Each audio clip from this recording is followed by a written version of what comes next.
Side ഭിത്തിയും reflect ലൈറ്റും ഇല്ലാത്തത് വലമ്പൂർ പട്ടിക്കാട് റോഡിൽ അപകട ഭീഷണി ഉയർത്തുന്നു.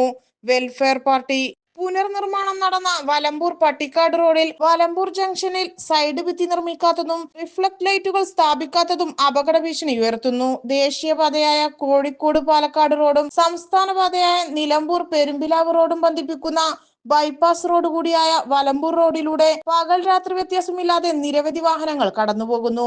വരും മാസങ്ങളിൽ പട്ടിക്കാട് റെയിൽവേ മേൽപ്പാലത്തിന്റെ പണികൾ തുടങ്ങാനിരിക്കെ വാഹനങ്ങൾ കടന്നുപോകേണ്ട ഈ റോഡിന്റെ പുനർനിർമ്മാണം കഴിഞ്ഞപ്പോൾ റോഡിന്റെ സൈഡ് താഴുകയും റോഡ് ഉയരുകയും ചെയ്തതോടുകൂടി ചെറുതും വലുതുമായ അപകടങ്ങൾ നിത്യസംഭവമായി മാറി. എന്നാൽ ഇവിടെ വേണ്ടത്ര സുരക്ഷാ ഭിത്തി നിർമ്മിക്കാത്തതും റിഫ്ലക്ട് ലൈറ്റുകൾ സ്ഥാപിക്കാത്തതും രാത്രികാലങ്ങളിൽ അപകടത്തിന് കാരണമാക്കും. വലിയൊരു ദുരന്തത്തിന് കാത്തുനിൽക്കാതെ വലമ്പൂർ പട്ടിക്കാട് റോഡിന്റെ സൈഡ് ഭിത്തിയും റിഫ്ലക്ട് ലൈറ്റുകളും ഉടൻ സ്ഥാപിക്കണമെന്ന് welfare party Valambur unit committee അധികാരികളോട് ആവശ്യപ്പെട്ടു. ഇതുമായി ബന്ധപ്പെട്ട് PWD അസിസ്റ്റന്റ് എഞ്ചിനീയർക്ക് പരാതി നൽകാൻ പാർട്ടി വലമ്പൂർ യൂണിറ്റ് കമ്മിറ്റി യോഗം തീരുമാനിച്ചു. യോഗത്തിൽ welfare party Angadipuram panchayat president Saidali Valamboor, unit president Moideen KT, secretary Muhammad Yusuf KV, Iqbal KV തുടങ്ങിയവർ പങ്കെടുത്ത് സംസാരിച്ചു.